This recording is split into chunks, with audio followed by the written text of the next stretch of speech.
So funny, I had to actually double check to make sure I was still watching Shadow House episode 8 second season because, I don't know, maybe somebody in the production team probably watched a little bit too much American reality TV shows. They had that moment where, like, Kate's like, how could you do something like this? I know exactly who you are. And then it, like, pans to everybody. And it's like this long pause. And then finally to say, Mary Rose. It's like, is that feeling of, like, one of those reality TV moments where they try to, you know, bring up the intensity of the situation by just having this long pause where it keeps showing the same shot of the same person looking over and then looking over just to make it take as long as possible. It was just doofy. But no, I guess I should have seen Mary Rose coming. I think it was more in the fact that I had so much suspicion around Rosemary. Now, granted, I didn't notice at the time, which I don't know why I would really notice, the fact that Rosemary's face was not dirtied. It made sense. I actually went back and checked it. I'm like, yeah, technically it showed when she first entered, she wasn't dirty. But then, like, every shot after that, she had soot on her. But obviously, my big question mark that was always around Rosemary was that she was the one that kept getting possessed. Like, she kept getting the soot sickness. And I think she was also the one that we seen in her room covered in soot. Like, her living doll room was covered in soot, if I remember correctly, unless that was somebody else. So it's kind of been pointing out for quite a while now that at least Rosemary was doing something. And so it does make sense when we add into the picture all the other speculations they're making, things like, oh, why do they keep pointing out the fact that Mary Rose was with Barbara when they debuted? Why the fact they keep pointing out the fact that Mary Rose has been around for pretty much the longest out of everybody? It's really starting to peg this picture. Here's Barbara, here's Mary Rose. These two are significant somehow. We're seeing some brief backstory with the two of them. The question, I guess the reason why I never really attached to Mary Rose was that we never got a point in which it said, Mary Rose doesn't like things, or Mary Rose wants to break something. We never got a hint that Mary Rose doesn't like how certain things are being done. You need some sort of, I guess, reason. You need a motive. And we've been sort of spending most of our time looking at evidence rather than motive. We've never gotten the motive. No, obviously at this point, with this, this encounter at the very end of this episode, plus probably what we'll get in the next episode, we're probably going to get that motive. You can assume the motive is going to be the fact that she does know about what the Shadow House is doing. She obviously said it. She said, look, this place is terrible. It's just a building full of kidnappers. But you are one of them. It is the big question mark of why would you be against your own kind? Obviously, Kate is bothered by this. Kate knows of truth too, and she doesn't like this.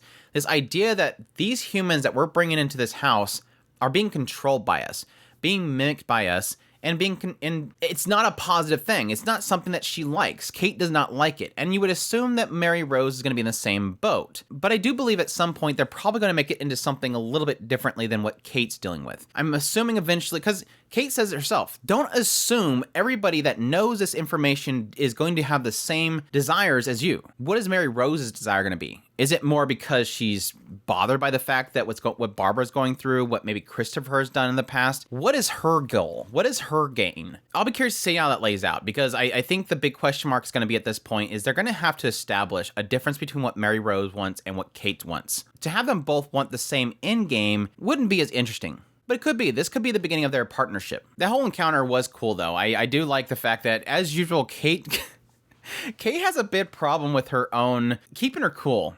And I think that's something that I've always liked about Kate. I mentioned this when I was doing my tier list for all the characters of this season. And the thing I noted with Kate was that she has power and she flaunts it. But I think that was a mistake for me saying that. It's not so much that she has power and she knows how to flaunt it, because she will. But it's more in the idea that she doesn't have much control on herself. Now, granted, none of the shadows really do have a full control over their suit powers. It could be more of a thing where some of them can overflow themselves more than others. Obviously, each one of them, depending on what their emotions are, sometimes they can have a trail coming from their head, and it's always different. But Kate loses her cool very easily. And when she loses her cool, she just emits so much soot. And I like the fact that in this situation, she does the same thing. Mary Rose is prodding at her. What are you doing? You have this knowledge just like I do. We're both the same. We're both special morphs. These morphs which are the things that they attach to the living dolls. It mimics them, takes in their intelligence, and slowly over time loses their memories of being one of these morphs.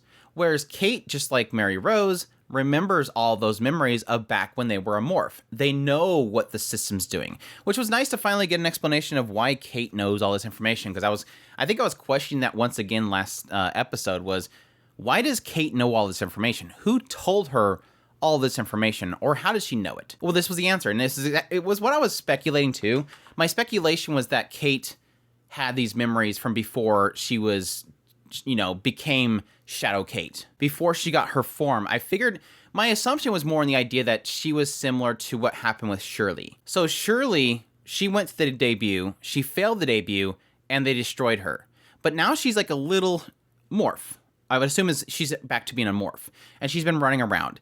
And I assume that was the situation with Kate too, that she went on, she became an adult. At some point, she was destroyed. She became a morph, but they didn't want to lose her, probably because of her soot density. And so they placed her back into a new living doll, and she became Kate. They're not really getting to that yet. All they're really specifying is that she's a special morph that remembers things from before she mimicked Emilico. So it's cool to get that confirmation. Again, we don't know exactly to the lengths of it, and if it's something that maybe over time she can remember more and more information about before she had that happen. Which I think we did get like a brief showing of that stuff, but it was more of just her explaining the situation. But no, going back, yes, having Mary Rose really pushing on her, look, you're not doing anything. You're just enjoying the fact that you have this knowledge and talking down to your subordinates and really talking about, and again, I think this is criticisms that Mary Rose is making is stuff that Kate herself is acknowledging. We talked about this with a couple episodes ago where Kate was trying to push, John, Luis, Patrick, pushing them to help her. And at some point they point out, why? Why are we helping you? What makes you believe you can come in here and say, I want you to help me find this cloaked figure? There's no benefit to us doing that. Why would we do that? Kate always talks down to other people and talks in superiority and assumes everybody wants to help her. And again, back then I was equating to the fact that she was acknowledging at that point that the only reason anybody's ever helped her before wasn't because she was Kate. It wasn't because she was special somehow. It was because Emilico. They wanted to help Emilico because Emilico brought brightness to them. And that was what Kate had to do in order to get Luis's attention, which ended up pulling everybody else in. But she's always kind of talked in superiority. And yes, Mary Rose is pointing that out, and that frustrates Kate, and I think that's because she kind of understands it. But it was nice, though, because John steps forward and tells her, defend yourself. What are you doing? Kate's great. What are you talking about? And so, yeah, Kate starts laying into to Mary Rose, knowing who she is, knowing the fact that everything you're doing is causing harm. What are you doing? Like, don't expect that I'm going to do the same thing you're doing.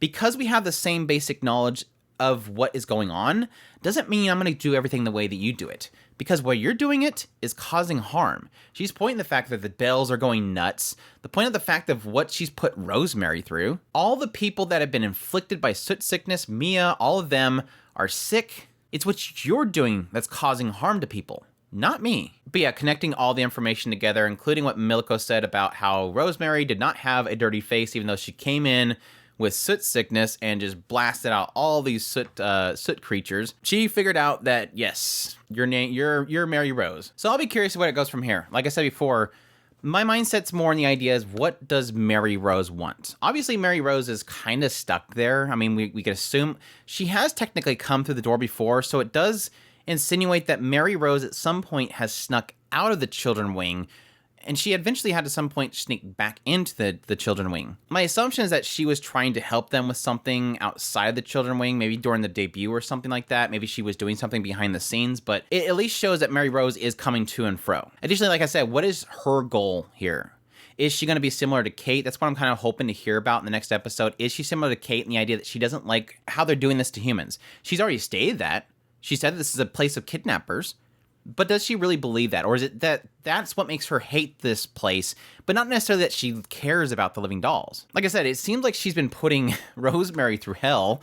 It doesn't seem like she cares as much for the living dolls than other people do. She puts them in danger. So I'm going to think that Mary Rose is probably going to go in the angle that she doesn't like the Shadow House, probably because of what Barbara's going through, something that happened with Christopher. But at the same time, I don't believe she's like Kate, where Kate cares about the living dolls. So I think that's where their difference is going to be. Same end game, sort of, but they're going to have same different driving forces, and how they handle situations is going to be different. But is that going to cause them to clash? That's going to be the big question mark. But of course, the only thing I care about is hoping that Mary Rose knows some way of helping Shirley get back to normal. Bring the two of them back together. Maybe, no, I don't know that Mary Rose would have that power, but maybe Mary Rose knows where Rum is and that they can get them two together. And if she has that knowledge, maybe it's more knowledge than what Kate has, would know how to bring Shirley and Rum back together. I want them to come back together. They would have to hide, though. Nobody would be able to know that Shirley exists because Shirley was supposed to be disposed of. It's not like Shirley can be in the children wing because she didn't debut. So I don't know how they're going to handle that if they ever do finally bring back Shirley. But it might come down to just Kate becoming a star bearer and then somehow putting something into effect that prevents them from finding problem with maybe Rum being back in there or something like that. And then Shirley would always be like a little morph that follows her around. Because this is kind of, this whole situation with Mary Rose and with Kate does technically explain the idea of Shirley still being there. Despite the fact that she failed, she became a morph again, this sort of proves that she can still technically come back, that her mind can still be there. Which does remind me, because I almost forgot about that, will Kate rat out Mary Rose? It's a good question mark. They're not really hitting it off very well right now. There's nothing established between the two of them. Kate is not a friend of Mary Rose. They've hung out here and there. They've done a little goofy dance. Mary Rose technically showed them around the children's wing, but there's nothing that Mary Rose is her ally. Technically, Mary Rose herself said that. I'm not your enemy, but I'm not your ally. Which technically that whole statement brings me back to my earlier statement of them being in line with what they want, because Mary Rose right there is stating that she's not on the same, she doesn't have the same conclusion or same goal as Kate. Or at least a Milico. I don't know. Anyways, that's my thoughts on episode 8, second season of Shadow House. Really looking forward to seeing, again, this next episode is going to be really telling. I'm really looking forward. I'm hoping, to be honest, Mary Rose's reveal isn't that surprising to me. It's not like whoa, that was crazy. That blows my mind. I would never have suspected Mary Rose, but it is one of those ones where it's like, okay, sure. It wasn't a crazy shock moment. And maybe that's because the show hasn't done well enough to really give us enough really good moments with Mary Rose. She has sort of been kind of, she pops up and she's really flamboyant and then she disappears. And that doesn't give me enough connection to her. But hopefully, the reveals of why she's doing what she's doing is going to be more interesting. But we'll see. Anyways, again, that's my thoughts on episode 8. Hope you guys enjoyed this video. As always, if you did, make sure to hit that like button down below. Comment. Let me know what thought of the reveal. Is it shocking to you? Subscribe to the channel so you can get all my content. I do news, reviews, first impressions. If it's anime, it's pretty much here. Additionally, if you want to support the channel more, we have a Patreon link, a tips link, and a super thanks button down below. I greatly appreciate everybody that considers, and you'll take care.